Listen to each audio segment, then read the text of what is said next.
Bootable pen drive হচ্ছে একটি disk যা ব্যবহার করা হয় কোনো অপারেটিং সিস্টেমকে ইনস্টল বা লাইভ বুট রান করানোর জন্য। বুটেবল পেনড্রাইভের মধ্যে একটি অপারেটিং সিস্টেম ইনস্টল করার জন্য প্রয়োজনীয় সমস্ত ফাইল লোড করা থাকে। সাধারণত বুটেবল পেনড্রাইভ দু ধরনের হয়ে থাকে: প্রি বুটেবল, কাস্টম বুটেবল। আপনি যদি মার্কেট থেকে একটি নিউ উইন্ডোজ কিনে নিয়ে আসেন, তাহলে বক্সের ভিতরে আপনাকে একটি পেন ড্রাইভ প্রোভাইড করা হবে, যেটার মধ্যে অপারেটিং সিস্টেমের সমস্ত ফাইলগুলো আগে থেকেই লোড করা থাকে। এটিই মূলত pre bootable pen drive. Custom bootable pen drive pre bootable pen drive থেকে একটু ডিফারেন্ট, কারণ কাস্টম বুটেবল পেন ড্রাইভে আগে থেকেই কোনো উইন্ডোজ বুট করা থাকে না। এখানে থার্ড পার্টি কোনো টুলস ব্যবহার করে যে কোনো নর্মাল ইউএসবি পেন ড্রাইভে উইন্ডোজের আইএসও ফাইল লোড করা হয়। এটিই হচ্ছে কাস্টম বুটেবল পেন ড্রাইভ। আর যদি একটু টেকনিক্যাল নলেজ থাকে, তাহলে আপনিও একটি custom bootable USB pen drive create করতে পারবেন। মূলত পুরো ভিডিও জুড়ে আজকে আমরা এটাই দেখাবো, কিভাবে আপনি একটি custom bootable USB pen drive তৈরি করবেন।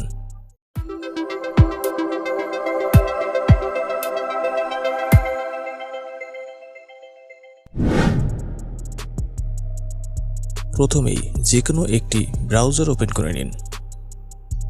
সার্চ বারে এসে লিখবেন RUFUS, দেন এন্টার। সরাসরি এই লিঙ্কে ক্লিক করে সাইটে প্রবেশ করবেন। আপনাদের সুবিধার্থে লিঙ্কটি ডিসক্রিপশনে দেয়া থাকবে। এরপর স্ক্রল করে একটু নিচে এসে এখানে ক্লিক করবেন, তাহলেই এটি ডাউনলোড হয়ে যাবে। এরপর ডাউনলোড ফোল্ডারে এসে এরকম একটি টুলস দেখতে পাবেন। এবার আমাদের ইউএসবি পেন ড্রাইভটি পিসির সাথে কানেক্ট করে নিব। এখানে আমরা 32 জিবির একটি full free pen drive connect করে নিচ্ছি। এরপর আমরা আমাদের টুলসটিকে ওপেন করব।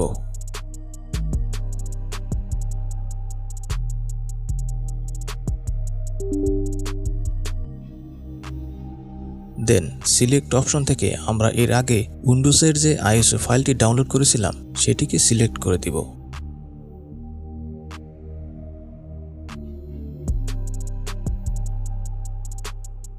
এরপর পার্টিশন স্কিম থেকে আমাদের ড্রাইভের পার্টিশন টাইপটি সিলেক্ট করে দিব। এখানে দুটো পার্টিশন টাইপ রয়েছে, একটি MBR, অন্যটি GPT।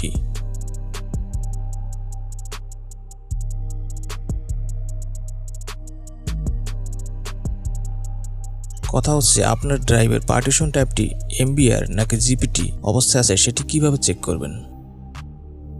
সিম্পলি এখান থেকে দিস পিসি এর উপর রাইট বাটনে ক্লিক করে ম্যানেজে ক্লিক করবেন, দেন ডিস্ক ম্যানেজমেন্ট। এরপর আপনি যদি আপনার ড্রাইভের প্রপার্টিসে গিয়ে ভলিউম অপশনে আসেন, তাহলে এখানে পার্টিশন টাইপটি দেখতে পাবেন।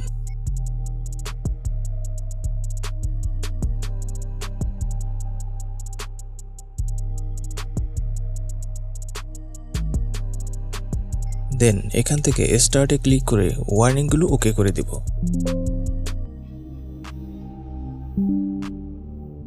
এখন এটা সম্পূর্ণ প্রসেস হতে কিছুটা সময় নেবে। ফাইনালি আমাদের প্রসেসটি কমপ্লিট হয়ে গেছে। এবার এখান থেকে ক্লোজ করে দিব।